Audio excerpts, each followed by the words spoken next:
क्या आपने कभी किसी ऐसे इंसान को देखा है जो कोई भी काम शुरू करने से पहले 100 बार सोचता है, जो इतना सोचता है कि अंत में कुछ भी नहीं कर पाता? आज की कहानी ऐसे ही एक व्यक्ति की है जिसका नाम था चिंतामणी। एक शांत गांव था जहां लोग सुबह खेतों में जाते, दोपहर में आराम करते और शाम को ताजी हवा में जीवन की कहानी सुनाते। इसी गांव में रहता था चिंतामणी, एक युवा, होशियार, गहरे विचारों वाला। लेकिन वो कोई भी काम करने से पहले घंटों सोचता था। इतना सोचता था कि उसके पास समय ही नहीं बचता था उसे करने के लिए। उसका मन हमेशा सवालों से भरा रहता। अगर ऐसा हो गया तो? अगर मुझे काम में असफलता मिल गई तो? अगर लोग हंस पड़े तो? अगर मैंने शुरू किया और मैं बर्बाद हो गया तो? एक दिन उसके पड़ोसी ने कहा, अरे भैया, अगर तुम इतना सोचोगे तो जिंदगी तुम्हें सोचकर ही छोड़ देगी। चिंतामणी हंस पड़ा, पर मन में डर बना रहा। चिंतामणी एक बेहतरीन चित्रकार था। उसके बनाए चित्रों में भावनाएं झलकती थी, पर उसने कभी अपनी कला को दुनिया के सामने नहीं रखा। एक दिन गांव में घोषणा हुई, राजा को एक चित्रकार की आवश्यकता है। जो कलाकार चुना जाएगा उसे सम्मान और इनाम मिलेगा। गांव के लोग खुशी से उछल पड़े। चिंतामणी, यही मौका है तेरा। पर क्या हुआ? वो फिर सोच में पड़ गया। अगर मेरा चित्र राजा को पसंद नहीं आया तो? अगर उसने अपमान किया तो? अगर सब लोग हंसे तो क्या करूंगा? दिन गुजर गया। राजा के आदमी आए, चित्रकार को लेकर चले गए, लेकिन चिंतामणी अपने ही डर के पिंजरे में बैठा रहा। शाम को एक वृद्ध उसके पास आया। उसने कहा, बेटा, तू सोचते सोचते सोच ही बन गया है। अब तू जीता नहीं, सिर्फ सोचता है। बुद्ध के पास जा, शायद वो तुझे तेरे सवालों से बाहर निकाल पाए। ये बात चिंतामणी के दिल को छू गई। रात भर वो करवटें बदलता रहा। क्या वाकई मैं जी नहीं रहा? क्या मेरी सोच मेरे जीवन को खत्म कर रही है? सुबह सूरज की पहली किरण के साथ वो उठ खड़ा हुआ, थैला उठाया और चल पड़ा बुद्ध की ओर। रास्ते में एक पुराना लकड़ी का पुल आया। नीचे नदी बह रही थी, तेज धार उफनती हुई। पुल थोड़ा डगमग था। चिंतामणी वही खड़ा हो गया। फिर वही अगर शुरू। अगर मैं गिर गया तो? अगर पुल टूटा तो? अगर कोई देख रहा हो और मेरा डर देखे तो? वो वही बैठ गया, पसीने पसीने। तभी एक वृद्ध साधु आया, बिना सोचे पुल पार कर गया। फिर एक बच्चा आया, उसने दौड़ते हुए पुल पार कर लिया। बच्चे ने जाते जाते कहा, अंकल, आप चल क्यों नहीं रहे? आप क्या सोचते रहते हैं? ये शब्द बिजली की तरह लगे। एक मासूम बच्चा भी डर को हरा गया। और मैं? चिंतामणी ने गहरी सांस ली। उसने सोचा, अब बहुत हुआ। अगर मैं ऐसे ही सोचता रहा तो बुद्ध तक कभी पहुंच ही नहीं पाऊंगा। और पहली बार बिना अगर सोचे उसने कदम बढ़ाया। हर कदम कांपता था, पुल हिलता था, दिल धड़कता था, लेकिन वो गिरा नहीं, वो पार कर गया। अब उसका आत्मविश्वास थोड़ा बढ़ा। हर मोड़ पर डर अब भी था, लेकिन उसने खुद से कहना शुरू किया, सोचेंगे बाद में, पहले चलो। रास्ते में उसे एक आदमी मिला जिसने कहा, बुद्ध सबका जीवन बदल देते हैं, पर वे कोई जादू नहीं करते। बदलाव खुद के भीतर से आता है। चिंतामणी मुस्कुराया। उसने सोचा, शायद यही समय है जब मैं खुद को समझूं, खुद को जीऊं। जब वो बुद्ध के आश्रम के पास पहुंचा तो सूर्य ढल रहा था। सफेद वस्त्र, शांत चेहरा और आंखों में समंदर सी गहराई। बुद्ध ध्यान में थे। चिंतामणी दूर खड़ा था। अब भी मन में हलचल थी। अगर बुद्ध ने मुझे नकार दिया तो? अगर मैं बदल नहीं पाया तो? लेकिन इस बार वो रुका नहीं। वो धीरे धीरे उनके पास गया और वहीं बैठ गया। बुद्ध ने अपनी आंखें खोली और बस मुस्कुरा दिए। तो दोस्तों, क्या आपने कभी खुद को चिंतामणी की तरह पाया है? क्या आप भी हर काम से पहले सोचते हैं, अगर ऐसा हो गया तो? और फिर कुछ करते ही नहीं, तो रुकिए मत, क्योंकि बुद्ध की सीख अभी बाकी है। अगर आपको ये कहानी पसंद आई हो तो लाइक जरूर करें, कमेंट करके बताएं क्या आप भी किसी अगर में फंसे हैं, और हाँ, सब्सक्राइब करना मत भूलिए ताकि अगला एपिसोड मिस ना हो। पिछले एपिसोड में हमने जाना चिंतामणि को, एक ऐसा व्यक्ति जो हर काम से पहले बस एक ही सवाल पूछता था, अगर ऐसा हो गया तो। और आज वो अपने जीवन की सबसे बड़ी परीक्षा से गुजरने वाला है। सूरज की किरणें धरती को छूने लगी थी। पक्षियों की चहचहाहट के बीच चिंतामणि धीरे धीरे आगे बढ़ रहा था, बुद्ध के आश्रम की ओर। पिछली रात उसने तय किया था, अब डर से भागना नहीं, उसका सामना करना है। लेकिन क्या ये इतना आसान था? कई घंटे चलने के बाद चिंतामणि एक घाटी में पहुंचा। घाटी के बीच में बह रही थी एक गहरी नदी, और उस पर था एक लकड़ी का पुराना पुल जो हिल रहा था, पुल जो बरसों पुराना लग रहा था। नीचे तेज धार, पत्थरों से टकराती पानी की गर्जना। चिंतामणि वहीं रुक गया। उसकी आंखें पुल की दरारों में उलझ गई। उसका मन फिर बोलने लगा, अगर ये पुल टूट गया तो, अगर मैं गिर गया तो, अगर कोई मुझे गिरते हुए देख ले और हंसे, अगर मैं मर गया तो सब कुछ यही खत्म हो जाएगा। उसने एक लंबी सांस ली और वहीं बैठ गया, थका हुआ नहीं, डर से भरा हुआ। तभी दूर से एक साधु आता दिखा। सफेद दाढ़ी, कंधे पर चादर, हाथ में लाठी। वो बिना एक पल रुके सीधे पुल पर चढ़ा, धीरे धीरे, शांत भाव से, हर कदम विश्वास के साथ। और कुछ ही पलों में वो पुल पार कर गया। चिंतामणि ने देखा, उसने न कुछ सोचा न डर दिखाया, बस चला गया। थोड़ी देर में एक बूढ़ा आदमी आया, कमजोर टांगे, कांपते हाथ, लेकिन आंखों में विश्वास। वो भी धीरे धीरे पुल पर चढ़ा, डगमगाया, रुका, पर वापस नहीं लौटा, और उसने भी पार कर लिया। अब चिंतामणि और भी बेचैन हो गया। अब एक 8-10 साल का बच्चा आया, बिल्कुल अकेला। उसने इधर उधर देखा और पुल पर दौड़ गया। पुल हिला, वो थोड़ा लड़खड़ाया, पर फिर हंसते हुए पार चला गया। वो पल उसने चिंतामणि को अंदर तक हिला दिया। बच्चा रुका, चिंतामणि को देखकर मुस्कुराया, फिर बोला, तुम बुद्ध से मिलने जा रहे हो या अपने डर को पालने? ये वाक्य जैसे किसी ने उसके दिल में कुछ गहरा गाड़ दिया हो। उसका दिल धड़कने लगा, उसका मुंह सूख गया। उसने खुद से पूछा, क्या मैं सच में बुद्ध से मिलने लायक हूं?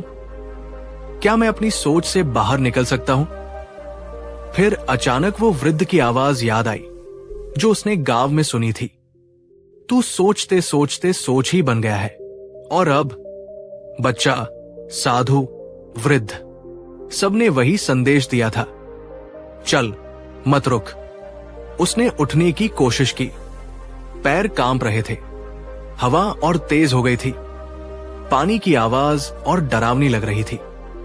पर आज उसने एक निर्णय लिया, बिना अगर के, बिना सोचे, बस एक निर्णय, मैं चलूंगा। उसने पहला कदम रखा, पुल हिला, दिल धड़का।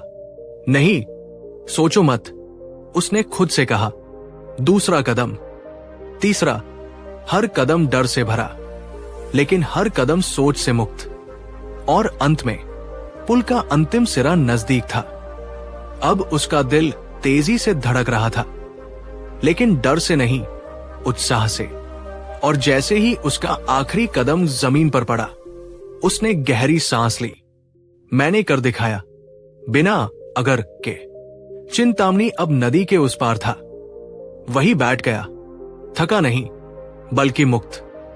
आज उसने पहली बार एक ऐसा निर्णय लिया जिसमें कोई डर नहीं था, कोई अगर नहीं था। आज वो बुद्ध से मिलने नहीं, अपने पुराने डर से बिछड़ने आया था। तो दोस्तों, क्या आपके जीवन में भी कोई ऐसा पुल है जिसे आप पार नहीं कर पा रहे? क्या आप भी हर बार यही सोचते हैं, अगर ऐसा हो गया तो रुकिए मत, क्योंकि जब तक हम अगर को पीछे नहीं छोड़ते हम कभी आगे नहीं बढ़ सकते। अगर आप भी अपने डर को छोड़कर आगे बढ़ना चाहते हैं, लाइक जरूर करें, कमेंट करके बताइए आपका कौन सा डर है जो आपको रोके हुए है। और हाँ, सब्सक्राइब जरूर करें ताकि अगला एपिसोड मिस न हो जाए। मिलते हैं एपिसोड 3 में, बुद्ध की नजर, जब सवाल बन गया आईना। पिछले एपिसोड में आपने देखा कि कैसे चिंतामणि ने सोच की पहली दीवार तोड़ी। एक पुराना कांपता हुआ पुल पार करते हुए उसने पहली बार एक निर्णय लिया, बिना अगर के। पर असली जंग तो अब शुरू होती है। आज वो बुद्ध के सामने होगा। आज उसका सामना होगा उस सवाल से जो उसके भीतर का आईना बन जाएगा। बुद्ध के आश्रम में सुबह का समय था। चारों ओर शांति थी। पक्षियों की चहचहाहट, हवा में बहते चंदन के धुएं की महक और एक गूंजती सी अनुभूति जैसे हर पत्ता कुछ कह रहा हो। चिंतामणि ने आश्रम के द्वार पर कदम रखा। पैर कांप रहे थे, लेकिन डर से नहीं, आदर से। कुछ साधु ध्यान में लीन थे, कुछ जल भरने जा रहे थे। उसने एक साधु से पूछा, बुद्ध कहाँ है? साधु मुस्कुराया, जहां मौन है वही बुद्ध है। अंत में उसे एक कक्ष में ले जाया गया। बुद्ध वहीं थे, ध्यानमग्न, शांत, स्थिर, काले वस्त्र, शांत चेहरा, नीली आभा, जैसे वक्त रुक गया हो। चिंतामणि वही खड़ा रह गया। बुद्ध ने धीरे से आंखें खोली। उनकी दृष्टि सीधे चिंतामणि पर पड़ी, गहरी, शांत, पर जैसे सब कुछ देखती हुई। बुद्ध धीरे बोलते हुए, तू आया है, लेकिन क्या तू आया भी है? चिंतामणि चौंक गया। जी बुद्ध, तेरा शरीर यहां है, लेकिन क्या तेरा मन भी यहां है, या अभी भी सोच रहा है? अगर मैं बुद्ध से कुछ पूछ न पाया तो? चिंतामणि का सिर झुक गया। हां, मैं सोच रहा था। अगर मैं बुद्ध के सामने कुछ बोल न पाया तो? अगर उन्होंने मेरी बात को नकार दिया तो? अगर मैं मूर्ख लगूं तो? बुद्ध मुस्कुराए, और यही तेरा प्रश्न है। तू सोचता बहुत है, हर क्षण को तू अगर में बांध देता है। तभी बुद्ध ने आंखें उठाई। उनकी नजर चिंतामणि की आंखों में सीधे जा टकराई। एक प्रश्न है, और इसका उत्तर तुझे नहीं देना है, बस भीतर देखना है। चिंतामणि ध्यान से सुनने लगा। बुद्ध ने पूछा, अगर तुझे मालूम हो जाए कि आज तेरा अंतिम दिन है, तो तू किस सोच को लेकर मरना चाहेगा? ये सवाल जैसे किसी ने अंदर की सारी जमीन खींच ली हो। अगर आज मेरा आखिरी दिन हो, तो क्या मैं सिर्फ सोचते हुए मरना चाहूंगा? उसका मन चुप हो गया। वो बोल नहीं सका, सिर्फ भीतर शून्य सा फैल गया। उसे याद आया, बचपन में एक लड़की से दोस्ती करना चाहता था, पर कहा अगर उसने मना कर दिया तो? एक बार व्यापार शुरू करने का मन हुआ, पर रुक गया। अगर घाटा हो गया तो? माता पिता को अपनी इच्छा बतानी थी, पर डर गया। अगर उन्होंने गुस्से में घर से निकाल दिया तो? हर मोड़ पर वो सिर्फ सोचता रहा, और जीवन बस ठहरता रहा। बुद्ध चुप थे, और उस मौन में चिंतामणि रो पड़ा, धीरे धीरे, जैसे कोई जमी हुई बर्फ पिघल रही हो। मैंने कुछ नहीं जिया बुद्ध, मैंने बस सोचा। हर पल बस डरा, अगर ने मुझे जिंदा लाश बना दिया। बुद्ध ने सिर्फ एक हाथ उसके कंधे पर रखा। तू जाग गया है, अब तेरे भीतर का अगर गलने लगा है। उस दिन चिंतामणि ने संकल्प लिया, अब हर पल में जीना है, अब हर निर्णय लेना है, सोच के बाद नहीं, समझ के साथ। बुद्ध ने उसे विदा करते हुए सिर्फ कहा, हर बार जब अगर आए तो पूछना, क्या ये मेरा भय बोल रहा है या मेरा अनुभव? दोस्तों, आपने कभी सोचा है, अगर आज आपका आखिरी दिन हो तो क्या आप अपनी सोच को लेकर मरना चाहेंगे, या किसी सपने को पूरा करते हुए? इस सवाल ने चिंतामणि को जगा दिया। क्या इसने आपको भी झकझोरा? तो आज कमेंट में सिर्फ एक बात लिखिए, मैं अब सोच को नहीं, अनुभव को जीऊंगा। लाइक करें अगर आपको ये एपिसोड छू गया, कमेंट करें और बताएं आपका सबसे बड़ा अगर क्या है, और सब्सक्राइब जरूर करें क्योंकि अगला एपिसोड है। पिछले एपिसोड में आपने देखा कैसे बुद्ध ने चिंतामणि से एक ऐसा प्रश्न पूछा, अगर आज तेरा आखिरी दिन हो तो तू किस सोच को लेकर मरना चाहेगा। इस प्रश्न ने चिंतामणि की आत्मा हिला दी। आज वो फिर से जिएगा, पर पहली बार सच में। सवेरा हो चुका था। चिंतामणि ने पहली बार सूरज को सोचे बिना देखा। ना ये सोचा कि अगर बादल आ गए तो, अगर बहुत तेज धूप हो गई तो, अगर मुझे अच्छा न लगा तो। बस देखा और महसूस किया। उसे भीतर एक हल्की सी मुस्कान महसूस हुई, मानो मन भी कह रहा हो, देख तू बदल रहा है। उसे आश्रम में एक कार्य सौंपा गया, बगीचे में पौधे लगाना। उसने हाथ में फावड़ा लिया, पर अचानक दिमाग फिर वही पुरानी चाल चलने लगा। अगर मैं ठीक से न कर पाया तो, अगर पौधे सूख गए तो, अगर सब हंसने लगे तो। उसने गहरी सांस ली और जोर से बोला, बस अब अगर नहीं, अब मैं करूंगा। पर दीवारें इतनी जल्दी नहीं गिरती। जब वो खुदाई कर रहा था तब एक साधु आकर बोला, बहुत गहराई में मत खुदो, जड़ें कमजोर हो जाएंगी। दूसरा साधु बोला, इतनी कम गहराई, इससे तो पौधा उखड़ जाएगा। तीसरा साधु बोला, तुम्हें आता भी है पौधा लगाना। चिंतामणि रुक गया। फिर वही पुरानी सोच लौट आई, अगर मैं गलत कर रहा हूं तो, अगर सब सही कह रहे हैं तो। वो पीछे हट गया। उसने वही बैठकर आंखें मूंद ली। उसके भीतर जैसे दो आवाजें लड़ने लगी। देख तू नहीं कर सकता, छोड़ दे। नहीं, तू सीख सकता है। तूने आज तक कुछ किया ही नहीं, अब कर। अगर फिर गलती हो गई तो क्या? गलती तो जिंदा लोग करते हैं, तू अब जिंदा है। चिंतामणि उठ खड़ा हुआ। उसने एक बार फिर फावड़ा उठाया और इस बार मुस्कुराते हुए बोला, गलती भी मेरी होगी, सीख भी मेरी होगी। अब दूसरों की सोच नहीं, मेरी कोशिश चलेगी। कुछ ही घंटों में उसने 5 पौधे लगाए। शाम को बुद्ध वहां आए। उन्होंने देखा कुछ पौधे थोड़े टेढ़े हैं, कुछ ज्यादा गहरे, पर सभी जमीन में मजबूती से जमे हैं। बुद्ध ने कुछ नहीं कहा, सिर्फ उसकी ओर देखा। वही नजर, वही गहराई, पर इस बार एक नई चमक के साथ। बुद्ध, अब तू जीने लगा है।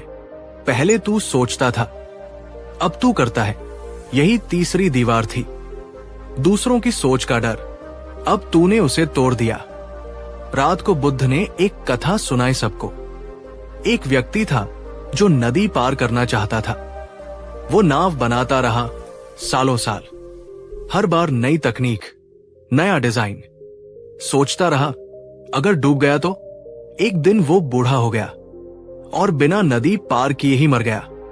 और एक बच्चा था जो लकड़ी के तख्ते से नदी में उतर गया, गिरा, डूबा, पर तैरना सीख गया। वो पार भी गया और जीवित भी रहा। जीवन वो नहीं जो सोचने में बीते, जीवन वो है जिसे जीने का साहस हो। चिंतामणि को पहली बार लगा, मैं हर बार किसी और की सोच से डरता रहा। अब मुझे अपने अनुभव से जीना है। अब कोई और उसे नहीं रोक सकता था। ना डर, ना राय, ना अगर। दोस्तों, क्या आपने भी अपने जीवन में कभी किसी और की सोच से डरकर कुछ छोड़ा है? तो कमेंट में लिखिए, अब मैं अपने अनुभव से जीऊंगा। बताइए, कौन सी अगर की दीवार आपको सबसे ज्यादा रोकती है? नीचे कमेंट करें, लाइक करें अगर आप भी अब सोच की दीवारें तोड़ना चाहते हैं। सब्सक्राइब करें क्योंकि अगला एपिसोड है। पिछले एपिसोड में आपने देखा कैसे चिंतामणि ने दूसरों की सोच की दीवार तोड़ी और पहली बार खुद के निर्णय से जीने की शुरुआत की। पर असली परिवर्तन तब होता है जब इंसान एक निर्णय लेता है जो उसकी पूरी जिंदगी को नई दिशा दे देता है। आज वही दिन है। सुबह का समय था। बुद्ध के आश्रम में हर कोई ध्यान में बैठा था। चिंतामणि भी बैठा था। पर इस बार उसकी आंखें बंद नहीं थी। वो अपने भीतर झांक रहा था, पर पहली बार बिना किसी डर के। उसके मन में अब अगर नहीं था, बल्कि एक नया प्रश्न उठ रहा था। अब मैं क्या देना चाहता हूं इस जीवन को? उस दिन बुद्ध ने सभी शिष्यों को बुलाया। बुद्ध बोले, आज हम एक परीक्षा करेंगे, पर यह परीक्षा किताबों या ध्यान की नहीं, बल्कि निर्णय की है। हर शिष्य चौंक गया। सब सोचने लगे, कैसी परीक्षा होगी? क्या हम पास होंगे? अगर हम असफल हुए तो? पर चिंतामणि बस मुस्कुराया। उसने मन में कहा, अब जो होगा देखा जाएगा। बुद्ध ने 3 रास्तों की ओर इशारा किया। 1, पहला रास्ता आसान और सुरक्षित, आश्रम में रहकर सेवा करना। 2, दूसरा रास्ता जंगल की कठिन तपस्या, अकेले रहकर आत्मबोध पाना। 3, तीसरा रास्ता दुनिया में लौट जाना, लोगों को ज्ञान बांटना, जीवन जीकर सिखाना। बुद्ध बोले, हर रास्ता ठीक है, पर तुम्हें एक निर्णय लेना है, और जो निर्णय लोग डर से नहीं बल्कि सच्चे भाव से लेते हैं, वही उन्हें बदल देता है। हर शिष्य अपने अपने निर्णय में उलझा था, पर चिंतामणि शांत था। उसने न कोई राय मांगी, न ही किसी को देखा। वो बस अपने भीतर गया। उसे याद आया कैसे वो हर काम से पहले सोचता था, अगर ऐसा हो गया तो? और अब वो केवल मैं क्यों करूं पूछ रहा था। घड़ी की सुइयां जैसे थम गई थी। हर कोई बुद्ध की ओर देख रहा था। सबसे पहले चिंतामणि उठकर बुद्ध के पास पहुंचा। उसने हाथ जोड़कर कहा, भगवन, मैं तीसरा रास्ता चुनता हूं। मैं इस ज्ञान को लेकर वापस दुनिया में जाना चाहता हूं। मैं उन लोगों तक पहुंचना चाहता हूं जो आज भी अगर ऐसा हो गया तो में अटके हैं। बुद्ध की आंखों में चमक आ गई। उन्होंने मुस्कुराकर कहा, तू अब चिंतामणि नहीं रहा, अब तू जीवन मणि है जो जीवन की रोशनी देगा। अब वो वापस उसी गांव में लौटता है जहां से भागा था। लोग कहते हैं, क्या ये वही आदमी है जो हर चीज से डरता था? पर अब उसका चेहरा शांत है, आंखें स्थिर है, और उसकी बातें लोगों को झकझोर देती है। वो हर दिन एक ही बात कहता है, जीवन में कोई चीज इतनी खतरनाक नहीं होती जितना उसे सोचकर बना लिया जाता है। अगर ऐसा हो गया तो छोड़ दो और देखो कि अब क्या कर सकते हैं। दोस्तों, आपका जीवन किस अगर के पीछे छिपा हुआ है? क्या आप भी हर निर्णय से पहले सोचते हैं, अगर ऐसा हो गया तो कमेंट में लिखिए, अब मैं सोच नहीं जीवन को चुनूंगा। नीचे कमेंट करें कि आपको इस कहानी का कौन सा हिस्सा सबसे ज्यादा छू गया। अगर इस कहानी ने आपको सोचने पर मजबूर किया हो तो लाइक जरूर करें, और ऐसी ही जीवन बदल देने वाली कहानियां पाने के लिए सब्सक्राइब करें। कहानी 2, क्या आप जानते हैं मनुष्य का जीवन उसके विचारों का ही प्रतिबिंब होता है। अगर आप लगातार ये सोचते रहें कि मैं असफल हूं, मुझे कुछ नहीं आता, मैं कभी कुछ नहीं कर पाऊंगा, तो धीरे धीरे यही विचार आपके जीवन की सच्चाई बन जाते हैं। लेकिन अगर आप अपने मन को सकारात्मक दिशा में मोड़ दें, तो वही जीवन जिसे आप बोझ समझते थे, अवसरों का एक सुंदर बगीचा बन सकता है। गौतम बुद्ध ने यही सत्य हजारों वर्ष पहले बताया था। उन्होंने कहा, हम जो सोचते हैं वही बन जाते हैं। हमारा जीवन हमारे विचारों का परिणाम है।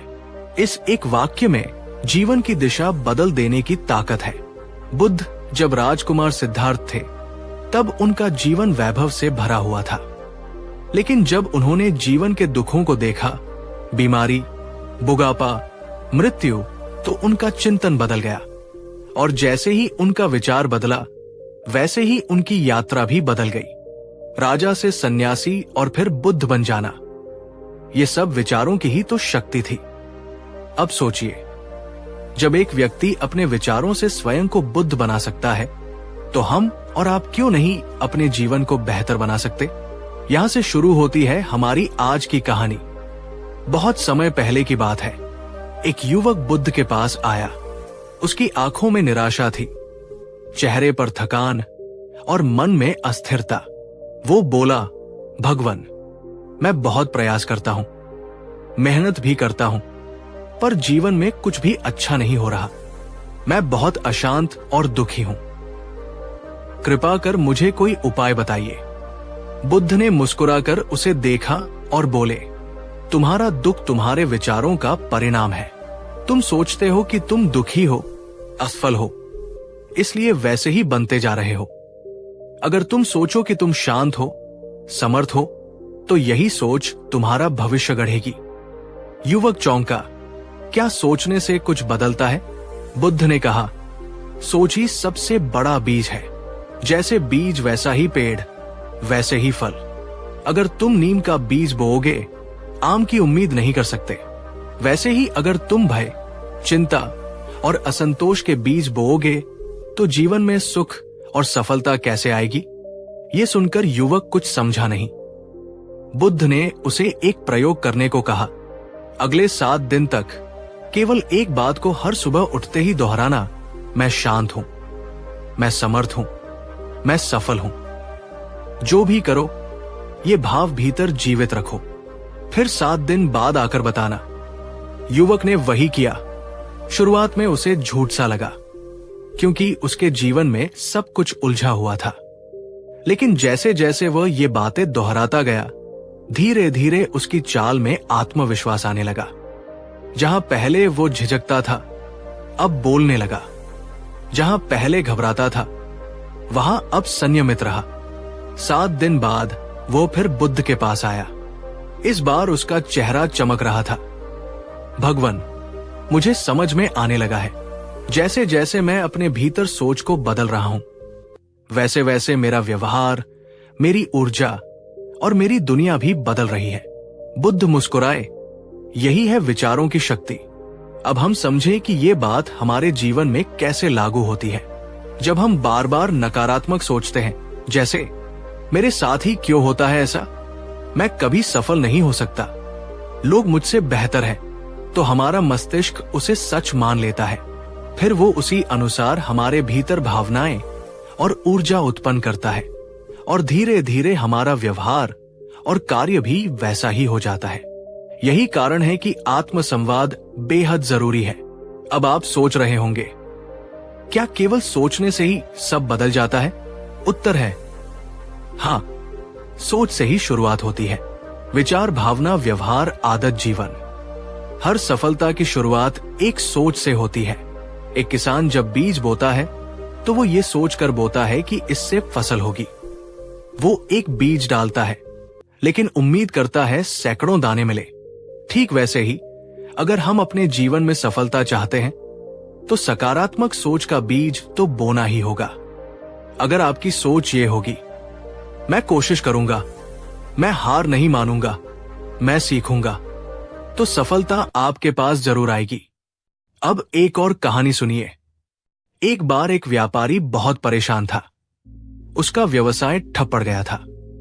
वो सोचता, सब कुछ खत्म हो गया है, अब कुछ नहीं बचा।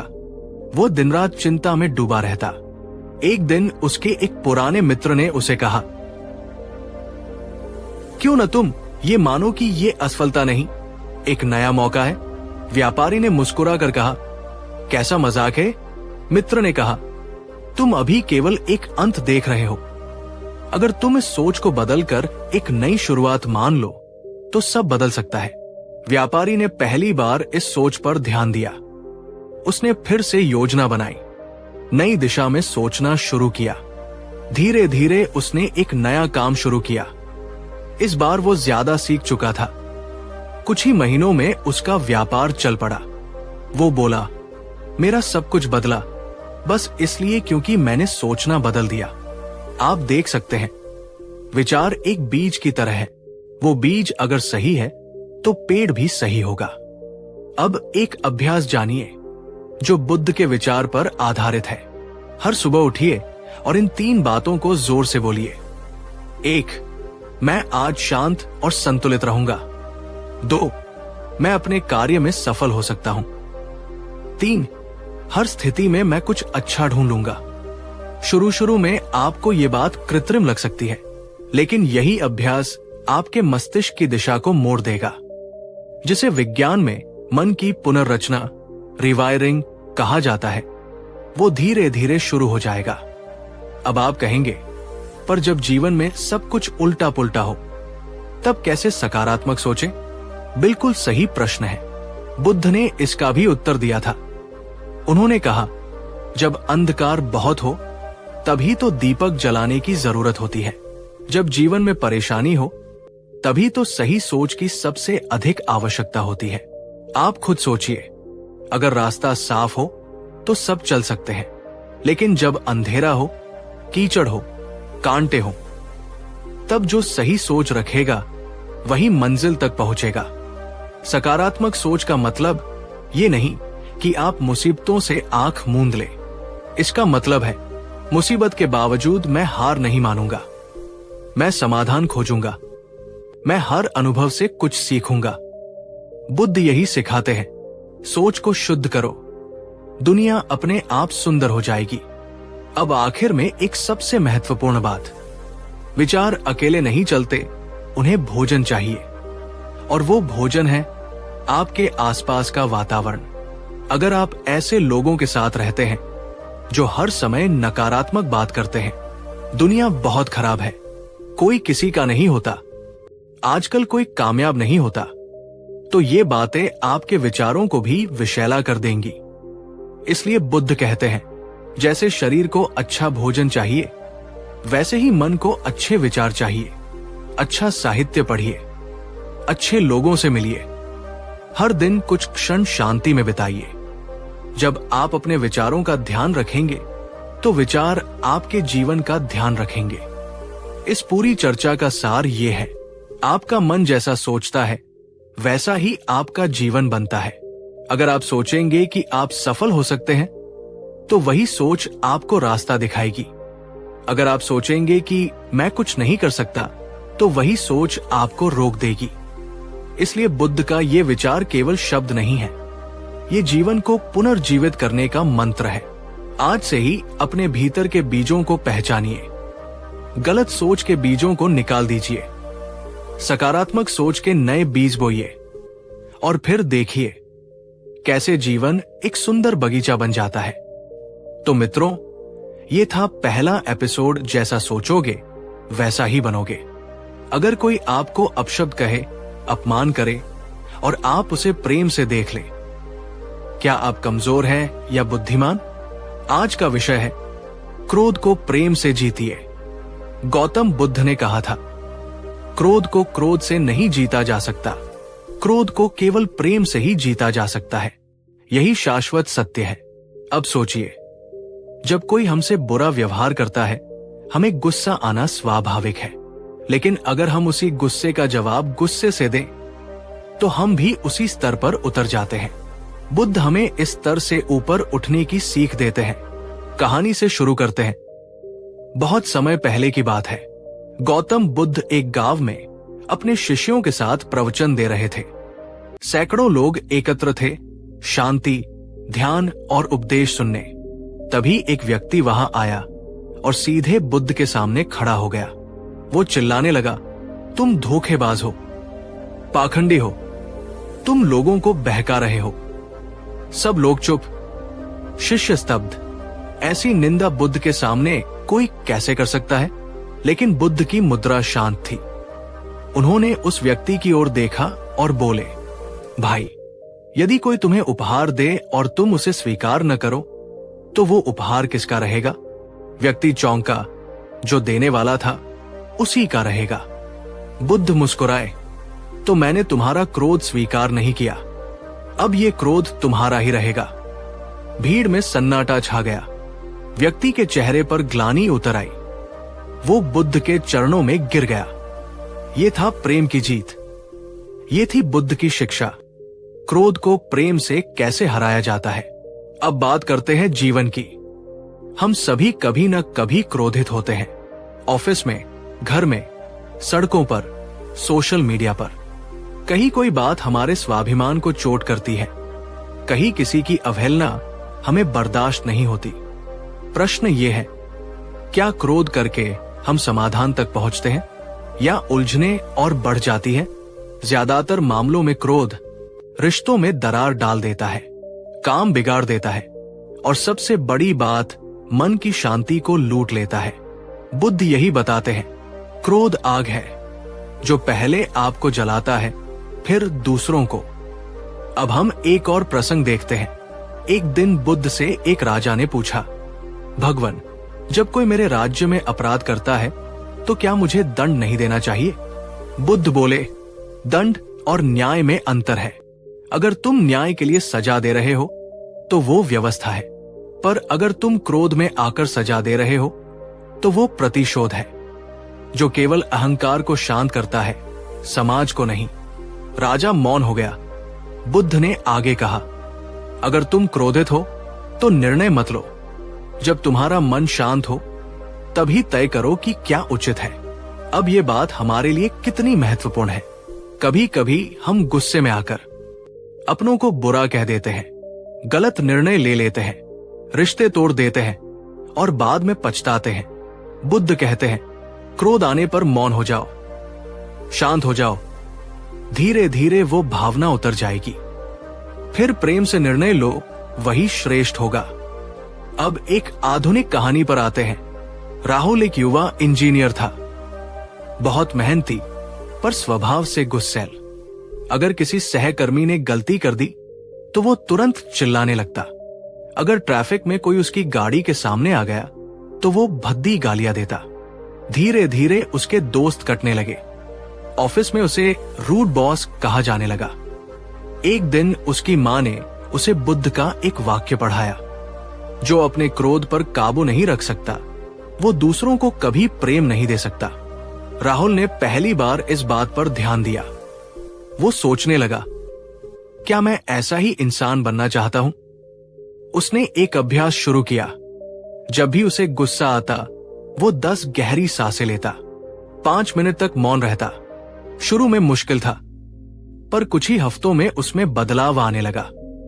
लोग कहने लगे, अब राहुल बदल गया है, बात को समझता है, बुरा नहीं बोलता। राहुल ने खुद महसूस किया कि वो ज्यादा खुश रहने लगा है। कम क्रोधित होने से ऊर्जा बचने लगी, ध्यान केंद्रित रहने लगा। ये परिवर्तन उसकी सोच से नहीं, उसके अभ्यास से आया। बुद्ध की शिक्षा यही है, केवल विचार नहीं, अभ्यास जरूरी है। अब जानते हैं क्रोध क्यों आता है। बुद्ध ने कहा, क्रोध तब आता है जब हमारी इच्छा पूरी नहीं होती या जब हम चीजों को अपने अनुसार चलाना चाहते हैं। मतलब, क्रोध का मूल अहंकार और अपेक्षा में है। अगर आप सोचें कि लोग मेरी बात माने, दूसरे हमेशा मेरी तरह सोचे, सब कुछ मेरे अनुसार चले, तो जाहिर है जब ऐसा नहीं होगा तो क्रोध आएगा। लेकिन अगर आप ये सोच ले, दूसरे की भी दृष्टि हो सकती है, हर परिस्थिति मेरे अनुसार नहीं होगी, मैं केवल खुद को नियंत्रित कर सकता हूं, तो क्रोध बहुत कम हो जाएगा। बुद्ध की भाषा में इसे विवेकपूर्ण स्वीकृति कहते हैं। अब आइए कुछ छोटे अभ्यास जाने जो आपको क्रोध पर नियंत्रण में मदद कर सकते हैं। 1. क्रोध की चेतावनी को पहचाने। जैसे ही आपके मन में गर्मी आने लगे, सांस तेज होने लगे, आवाज ऊंची होने लगे, समझ जाए क्रोध आ रहा है। ये पहला स्टेप है जागरूकता। 2. Pause and breathe.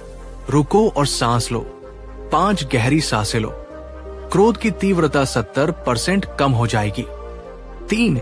स्थिति से दूर हो जाओ, थोड़ी देर कमरे से बाहर चले जाओ, मोबाइल का जवाब बाद में दो, इससे निर्णय गुस्से में नहीं होगा। 4. अपने आप से कहो, मुझे शांत रहना है, मैं प्रेम से जवाब दूंगा। 5. बुद्ध का स्मरण करो, बुद्ध का चेहरा याद करो, वो शांति जो उनकी आंखों में थी। ये स्मरण आपको गहराई में ठंडक देगा। अब अंतिम बात, प्रेम कोई भावनात्मक कमजोरी नहीं है, ये सबसे बड़ी ताकत है। जो गुस्से को गुस्से से हराता है वो लड़ाई जीतता है पर दिल हारता है। जो प्रेम से जवाब देता है वो दिल भी जीतता है और समाज को भी बदल देता है। बुद्ध ने सदा यही कहा, जब कोई तुमसे नफरत करे तुम प्रेम करना मत छोड़ो, क्योंकि अगर तुम भी नफरत करोगे तो तुम्हारे और उस व्यक्ति में फर्क क्या रहेगा। तो आज के एपिसोड से हमने क्या सीखा? 1. क्रोध स्वाभाविक है पर उससे चलना विकल्प है। 2.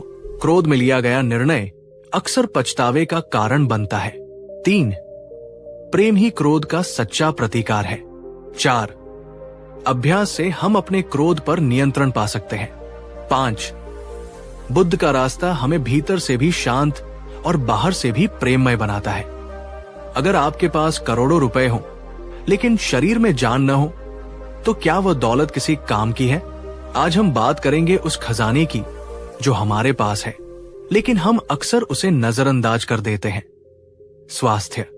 गौतम बुद्ध ने कहा था, आरोग्य ही सबसे बड़ा उपहार है, संतोष सबसे बड़ा धन है और निष्ठा सबसे बड़ा संबंध है। Health is the greatest gift. Buddha का यह विचार आज के दौर में पहले से कहीं ज्यादा प्रासंगिक हो गया है। आइए शुरुआत करते हैं एक छोटी लेकिन गहरी कहानी से। बहुत समय पहले एक शक्तिशाली राजा हुआ करता था। उसके पास अपार दौलत थी, सोना, चांदी, हीरे जवाहरात। लेकिन एक दिन वो गंभीर रूप से बीमार पड़ गया। राज दरबार में देश के सबसे बड़े वैद्य बुलाए गए। सबने परीक्षण किया और एक ही बात कही, राजा को कोई शारीरिक रोग नहीं है, ये रोग भीतर का है, तनाव, चिंता और असंतुलित जीवन शैली। राजा चौंका, क्या मैं अपनी ही जीवन शैली का शिकार हो गया? राजा ने तब बुद्ध को बुलाया।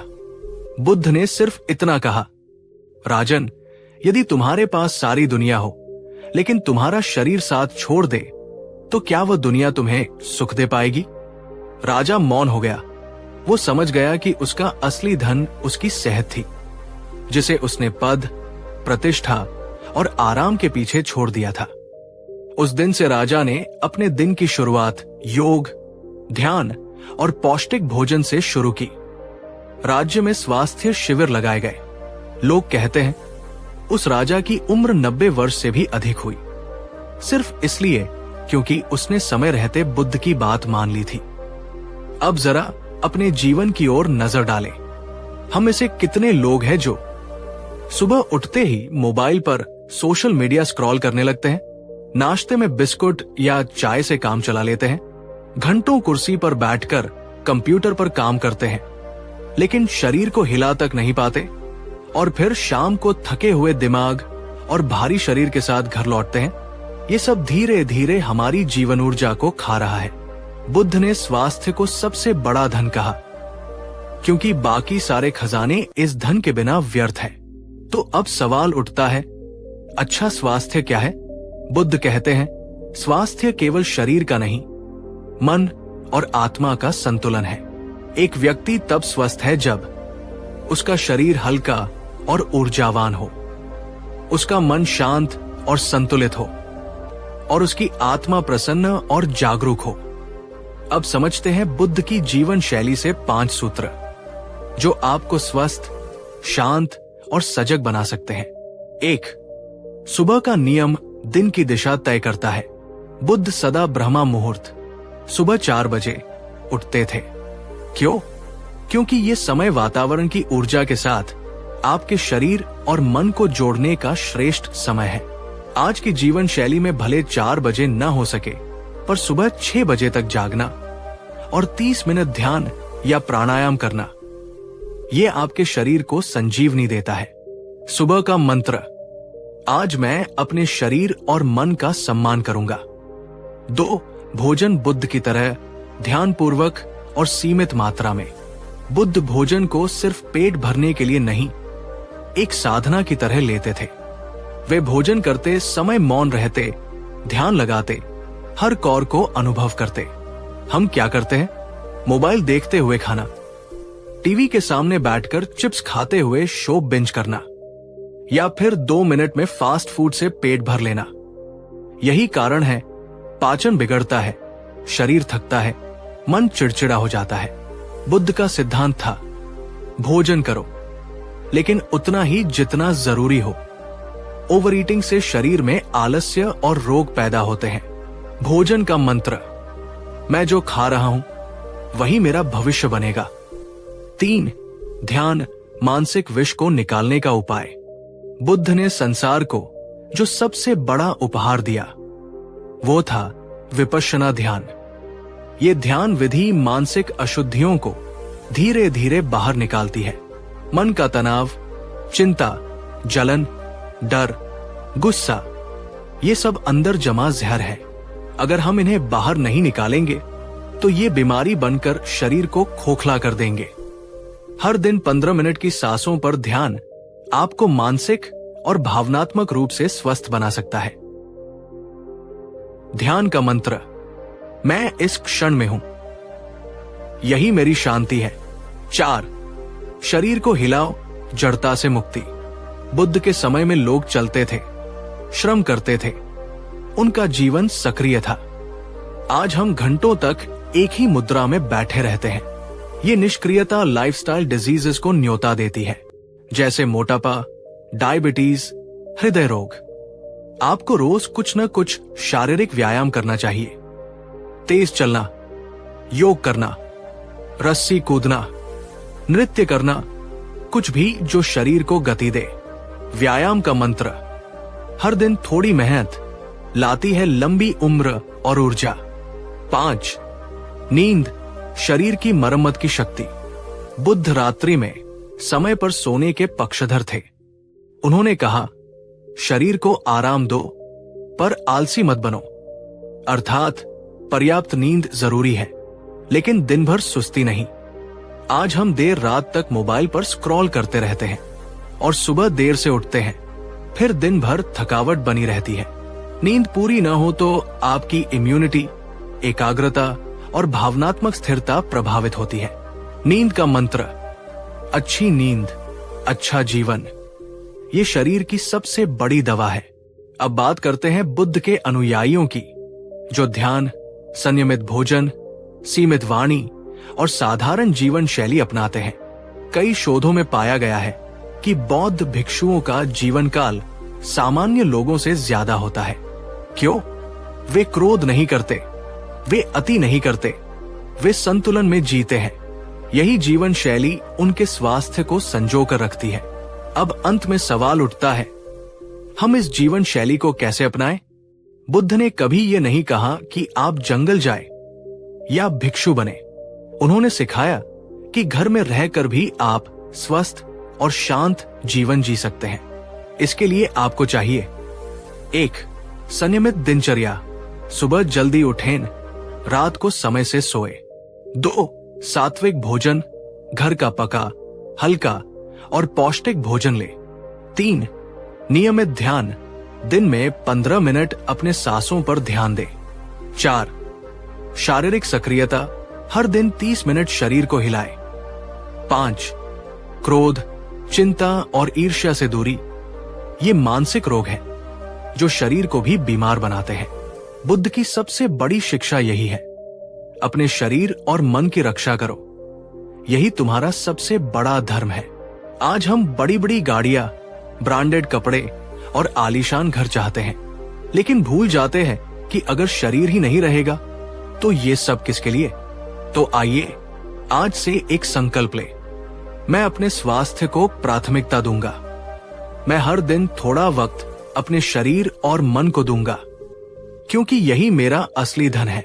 तो मित्रों, ये था तीसरा एपिसोड, स्वास्थ्य सबसे बड़ा धन है। आपको कैसा लगा? अगला एपिसोड किस विषय पर हो बताइए। चौथा विचार है, संतोष सबसे बड़ा सुख है।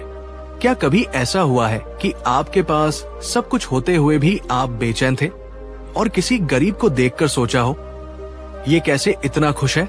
गौतम बुद्ध का ये विचार, संतोष परम सुखम, यानी संतोष ही सबसे बड़ा सुख है, हमारे जीवन की सबसे बड़ी सच्चाइयों में से एक है। आज इस एपिसोड में हम जानेंगे संतोष का असली मतलब क्या है, कैसे ये लालच, ईर्ष्या और दुख से हमें बचाता है, और एक प्रेरणादायक कहानी जो आपको जीवन के मायने समझा देगी। बहुत समय पहले की बात है, दो व्यापारी एक ही नगर में रहते थे। एक था धनराज, जिसके पास अपार संपत्ति थी। दूसरा था सुखराम, जो रोज कमाता और उसी से अपना जीवन चलाता। धनराज के पास था 10 आलीशान मकान, 50 ऊंटों की सवारी, 100 नौकर, लेकिन नींद नहीं आती थी। वो चिंता करता, कहीं कोई चोरी न कर ले, कोई धोखा न दे, कोई नुकसान न हो जाए। वही सुखराम एक छोटी झोपड़ी में रहता, हर सुबह गुनगुनाता, रोटी और प्याज खाकर खुश रहता और चैन की नींद सोता। धनराज ने एक दिन बुद्धा से पूछा, मेरे पास सब कुछ है, फिर भी मैं सुखी क्यों नहीं हूं? और वो गरीब सुखराम, उसके पास तो कुछ नहीं, फिर भी वो इतना शांत क्यों है? बुद्ध मुस्कुराए और बोले, धनराज, सुख चीजों में नहीं, सोच में होती है। जिसने कम में भी बहुत देखना सीख लिया, वही सच्चा अमीर है। धनराज चुप हो गया। वो समझ चुका था, सुख का रास्ता बाहर नहीं, भीतर है। संतोष का मतलब ये नहीं कि आप कुछ करना छोड़ दे या आगे न बढ़े, बल्कि इसका मतलब है जो है उसमें खुश रहना, और जो चाहिए उसके लिए शांत मन से प्रयास करना। संतोष और आलस्य में फर्क है। आलसी कहता है, जो है उसी में ठीक हूं, मैं कुछ नहीं करूंगा। संतुष्ट व्यक्ति कहता है, जो है उसमें खुश हूं, लेकिन मैं बेहतर के लिए मेहनत करूंगा, जलन या दुख के बिना। गौतम बुद्ध कहते हैं, संतोषी व्यक्ति कभी दुखी नहीं होता और असंतोषी कभी सुखी नहीं। नहीं, अगर रचनात्मक असंतोष हो, यानी अपनी कमियों को सुधारने की प्रेरणा, तो वो विकास का रास्ता है। लेकिन अगर असंतोष दूसरों को देखकर आता है, ईर्ष्या और जलन में बदलता है, हमेशा मेरे पास कम है की भावना देता है, तो यही असंतोष दुख, तनाव और दुख की जड़ बनता है। बुद्ध का कहना था, दूसरों से तुलना करना ही दुख की शुरुआत है। आइए अब जानते हैं संतोष कैसे लाए अपने जीवन में। 1. तुलना से बचिए। हर किसी का सफर अलग है। जब हम सोशल मीडिया पर दूसरों की पोस्ट देखते हैं तो हमारी जिंदगी फीकी लगने लगती है। किसी की गाड़ी नई है, किसी की शादी आलीशान थी, कोई विदेश घूम रहा है, लेकिन क्या आपने कभी उनकी समस्याएं देखी है? नहीं। बुद्ध कहते हैं, हर किसी का जीवन एक किताब है, आप सिर्फ उसका कवर देख रहे हैं। तुलना का तोड़ है कृतज्ञता। हर दिन 3 चीजें सोचें जिनके लिए आप शुक्रगुजार हैं। 2. जब मिलेगा तब खुश रहूंगा, इस भ्रम से बाहर आइए। हम अक्सर सोचते हैं, जब मेरी नौकरी लगेगी तब खुश रहूंगा, जब घर खरीद लूंगा तब चैन मिलेगा, जब सब ठीक होगा तब मुस्कुराऊंगा। लेकिन जब तक तब आएगा, तब तक जीवन बीत चुका होगा। बुद्ध कहते हैं, जो अभी है वही सब कुछ है। अगर आप आज खुश नहीं हैं, तो कल भी नहीं होंगे। अभी में जिए, यही संतोष है। 3. इच्छा को साधिए, दबाइए नहीं। बुद्ध ने इच्छा को दुख की जड़ बताया, लेकिन इसका मतलब ये नहीं कि इच्छाएं बुरी है। इच्छा में 2 प्रकार है। लोभी इच्छा, जो कभी खत्म नहीं होती। निर्मल इच्छा, जो हमें श्रेष्ठ बनने की प्रेरणा देती है। संतोष तब आता है जब हम लोभ को छोड़ते हैं और आत्मविकास की राह पकड़ते हैं। 4. दूसरों की सफलता देखकर प्रेरणा ले, ईर्ष्या नहीं। ईर्ष्या आत्मा की ज्वाला है, वो खुद को जलाकर दूसरों को जलाने की कोशिश करती है। जब कोई आगे बढ़े तो उसकी खुशी में खुश होना, यही संतोष की सबसे ऊंची अवस्था है। बुद्ध कहते हैं, अन्य की सफलता देखकर भी मुस्कुराओ, यही तुम्हारी आत्मा का बल है। 5. आध्यात्म से जुड़िए, भीतर की संपत्ति बढ़ाइए। बुद्ध का जीवन आत्मचिंतन, ध्यान और मौन का जीवन था। जैसे ही आप अंदर की दुनिया से जुड़ते हैं, बाहर की भूख कम हो जाती है। ध्यान, प्रार्थना, भजन, ध्यानपूर्ण चलना, ये सब संतोष का रास्ता खोलते हैं। एक और प्रेरक कथा, गरीब भिक्षु की अमीरी। एक बार बुद्ध के पास एक भिक्षु आया और बोला, मैं बहुत गरीब हूं, मेरे पास कुछ नहीं, कृपा करके मुझे अमीर बना दीजिए। बुद्ध मुस्कुराए और बोले, तुम्हारे पास 2 आंखें हैं, कितने लोग अंधे होते हैं, 2 पैर है, कुछ चल नहीं सकते, तुम सोच सकते हो कुछ को मानसिक रोग है, क्या ये सब संपत्ति नहीं? भिक्षु रो पड़ा। उसे समझ आ गया, वो अब तक अमीरी को सिर्फ बाहर खोज रहा था। उस दिन से वो अपने जीवन के हर पल के लिए कृतज्ञ हो गया। अब आपके लिए 5 मंत्र जो संतोष सिखाए। 1, जो है उसमें धन्यवाद दो और जो चाहिए उसके लिए शांति से काम करो।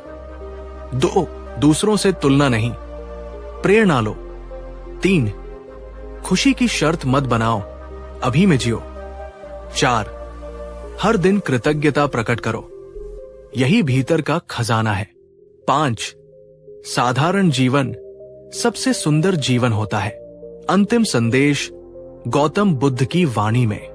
जिसने संतोष पाया उसने संसार जीत लिया, उसकी नींद गहरी, उसका मन शांत और जीवन आनंद से भरा होता है।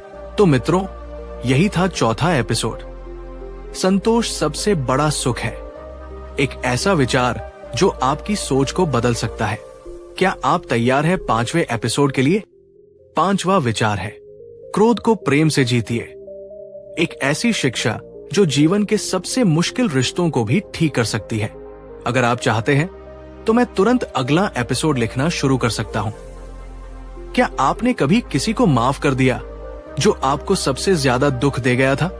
और जब किया तो कैसा लगा? गौतम बुद्ध का ये विचार, क्रोध को प्रेम से जीतिए, सिर्फ एक उपदेश नहीं बल्कि वो शक्ति है जो जीवन बदल देती है। इस एपिसोड में हम जानेंगे क्रोध क्यों आता है, क्यों प्रेम ही उसका असली उत्तर है, और एक सच्ची कहानी जिसने हिंसा को करुणा में बदल दिया। बहुत समय पहले की बात है, प्राचीन भारत में एक ऐसा डाकू था जिससे लोग थर-थर कांपते थे। उसका नाम था अंगुलिमाल। वो निर्दय था, जिसे भी मारता उसकी एक उंगली काटकर अपने गले में माला बना लेता। इसलिए उसका नाम पड़ा अंगुलिमाल, उंगलियों की माला पहनने वाला। राजा की सेना भी उससे डरती थी। गांव वालों ने जंगल में आना जाना छोड़ दिया। किसी को उम्मीद नहीं थी कि कोई उसे रोक सकेगा। लेकिन एक दिन गौतम बुद्ध उसी रास्ते से चल पड़े। शिष्य बोले, भगवान उधर मत जाइए, अंगुलिमाल उधर है, वो आपको भी नहीं छोड़ेगा। बुद्ध मुस्कुराए और बोले, जिसे प्रेम का रास्ता पता है उसे डर नहीं लगता। जैसे ही अंगुलिमाल ने दूर से बुद्ध को देखा, उसने ललकारा, रुक जा, तेरा अंत आ गया। लेकिन बुद्ध शांति से चलते रहे। अंगुलिमाल दौड़ा, चीखा, मैं कह रहा हूं, रुक जा। बुद्ध ने सिर उठाया और कहा, मैं रुक चुका हूं। अंगुलिमाल, तू कब रुकेगा? अंगुलिमाल चौंक गया, तू रुक गया? तू तो चल रहा है। बुद्ध बोले, मैं हिंसा से, क्रोध से, घृणा से रुक गया हूं, लेकिन तू अब भी इनसे दौड़ रहा है। अंगुलिमाल की तलवार गिर गई। उसने पूछा, तू कौन है? बुद्ध बोले, मैं एक पथिक हूं जो प्रेम का रास्ता दिखाता है। अंगुलिमाल रो पड़ा। उसने बुद्ध के चरण पकड़ लिए। क्या आप मुझे बदल सकते हैं? बुद्ध ने कहा, हर मनुष्य बदल सकता है जब वो बदलने को तैयार हो। उस दिन से अंगुलिमाल बुद्ध का शिष्य बन गया। उसने कभी किसी को नुकसान नहीं पहुंचाया और लोग जिसे देखकर डरते थे अब उसी को देखकर शांत हो जाते थे। क्रोध क्या है? गौतम बुद्ध कहते हैं, क्रोध एक जलती हुई लकड़ी है जिसे आप किसी और पर फेंकना चाहते हैं, लेकिन सबसे पहले वही आपको जलाती है। क्रोध तब आता है जब हमारी इच्छाएं पूरी नहीं होती, जब कोई हमारे आह को चोट पहुंचाता है, जब हमें लगता है मेरे साथ गलत हुआ है। लेकिन क्या क्रोध से कभी कुछ सुधरा है? नहीं, क्रोध सिर्फ रिश्ते तोड़ता है, मन को जलाता है और अंत में पछतावा ही देता है। तो क्या क्रोध को दबा देना चाहिए? बिल्कुल नहीं। बुद्ध कहते हैं, क्रोध को न दबाओ, न उड़ाओ। उसे देखो, समझो और प्रेम से बदलो। अगर आप अपने क्रोध को पहचाने तो आप उसके नीचे छिपे डर, पीड़ा और असुरक्षा को भी पहचानेंगे। और जैसे ही आप उन्हें समझेंगे, क्रोध अपने आप घटने लगेगा। प्रेम ही क्यों? क्योंकि प्रेम स्वीकार करता है, प्रेम माफ करता है, प्रेम जोड़ता है। बुद्ध कहते हैं, नफरत को नफरत से नहीं जीता जा सकता, केवल प्रेम ही नफरत को समाप्त कर सकता है। यही सनातन नियम है। एक और प्रेरक कथा, भिक्षु और अपशब्द। एक दिन एक आदमी बुद्ध के पास आया और उन्हें अपशब्द कहने लगा। तू ढोंगी है, तू पाखंडी है, तेरा धर्म झूठा है। बुद्ध शांत बैठे रहे। शिष्य गुस्से से तिल मिला गए। भगवान, हमें आज्ञा दीजिए, हम इसे सिखा दे। बुद्ध मुस्कुराए और बोले, अगर कोई तुम्हें उपहार देता है और तुम उसे स्वीकार नहीं करते, तो वो उपहार किसका हुआ? शिष्य बोले, देने वाले का। बुद्ध बोले, मैंने इसके अपशब्द स्वीकार नहीं किए, तो ये इसके ही पास रहेंगे। वो आदमी शर्मिंदा हो गया। वो जान चुका था, क्रोध का जवाब शांति से देने वाला ही सच्चा विजेता है। तो अब जानते हैं क्रोध को प्रेम से जीतने के 5 आसान उपाय। 1. पहले खुद को समझो, क्रोध का कारण भीतर होता है। जब आप गुस्से में हो तो पूछिए, मैं क्यों नाराज हूं? क्या मैं अनसुना हुआ महसूस कर रहा हूं? क्या मेरी अपेक्षा टूटी है? क्या मुझे डर लग रहा है? जब आप कारण समझते हैं तो क्रोध खुद कमजोर हो जाता है। 2. शांति का अभ्यास, ध्यान, मौन, सांस। गौतम बुद्ध हर दिन ध्यान करते थे। वे कहते थे, सांस पर ध्यान दो, वो तुम्हारा पहला साथी है। जब आप क्रोधित हो, गिनती करो 1 से 10। गहरी सांस लो, थोड़ी देर मौन रहो, क्रोध मिनटों में बदल जाएगा। 3. प्रतिक्रिया नहीं, उत्तर दो। जब कोई आपको भड़काए तो तुरंत प्रतिक्रिया मत दो। रुकिए, सोचिए, क्या इसका जवाब देना जरूरी है? बुद्ध कहते हैं, मौन सबसे बड़ा उत्तर होता है, जब आप सही हो और कोई समझने को तैयार ना हो। 4. क्षमा सबसे बड़ा बल। माफ करना कमजोरी नहीं है, ये तो वो ताकत है जो आपको आजाद करती है। किसी ने कहा था, माफ करना मतलब किसी को दोष मुक्त करना नहीं, बल्कि खुद को मुक्त करना है। बुद्ध कहते हैं, माफ करो लेकिन भूलो नहीं, ताकि आप दोबारा पीड़ा न दोहराओ। 5.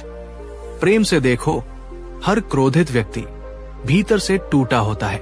जब कोई आप पर चिल्लाए, गुस्सा करे, तो सोचिए, वो क्यों ऐसा कर रहा है? शायद वो भीतर से दुखी है, असुरक्षित है, डर में है। जैसे एक बच्चा रोता है क्योंकि उसे चोट लगी होती है, वैसे ही एक क्रोधित इंसान भीतर घायल होता है। उसे दंड नहीं, प्रेम चाहिए। एक सच्चा दृष्टिकोण, बुद्ध का संदेश आधुनिक जीवन के लिए। जब आपके बॉस आपको डांटे, उन्हें जवाब देने की जगह शांति रखो। जब जीवन साथी बहस करे, समझने की कोशिश करो। जब बच्चे गुस्सा करें, उन्हें गले लगाओ। बुद्ध का प्रेम सिर्फ शब्दों में नहीं था, वो जीवित करुणा थे। उनके जीवन में आए हजारों लोग बदल गए, सिर्फ उनके शांत दृष्टि से। अंतिम प्रेरणा, आपकी आत्मा का आईना। जब भी आपको गुस्सा आए तो आईने में खुद को देखिए। क्या आप उस रूप में रहना चाहते हैं या उस शांत प्रकाश की तरह बनना चाहते हैं जो अंधेरे में भी सब कुछ रोशन कर देता है? आपका असली स्वरूप प्रेम है। क्रोध तो बस एक अस्थाई बादल है जो गुजर जाएगा। अंत में बुद्ध का वचन, क्रोध करना गर्म कोयला पकड़े रखने जैसा है। आप उसे किसी पर फेंकना चाहते हैं, लेकिन सबसे पहले वही आपकी ही हथेली जला देता है। तो क्यों न उस कोयले को छोड़ दिया जाए और प्रेम की ठंडी बूंद से मन को शांत किया जाए।